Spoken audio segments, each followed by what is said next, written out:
Ош шаарындагы Нуртайцы ден соолукту чыңдоо спорт комплексинде 7-8 жыл машыгып, азыркы учурда өзү зал ачкан 67 жаштагы Алима эженин залына келип отурабыз. Жүрүңүздөр, анда чогуу көрөлү.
Менин колума келип, Алима деген эже ошол инструктурлук курсту окуп, азыр ошо инструктор болуп, тренер болуп иштеп атты эле. Ошол отчеттук программа кылып бир нерсе уюштуруптур окуучулар менен.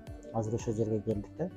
Алима эже өзү быйыл 67-ге чыкты Алима эже. Ушунчалык жашы кыйлага барып калса дагы бирок ушунчалык жаш кыздардан дагы бир эрктүү, шамдагай, кыймыл аракети тың. Ушундай бир нерсени үйрөнөм дей турган болсо аркасынан түшкөн эжелерден эле да. Бир дагы күн калтырбай келген. Бир дагы күн калтырбай келип, бир дагы ошол залга кечикпей келип, ушул даражага жетти деп ойлойм. Кудай кааласа дагы мен Алима эжеге мындан дагы көп ийгиликтерди каалап келем. Алима эжени Аллах колдосун.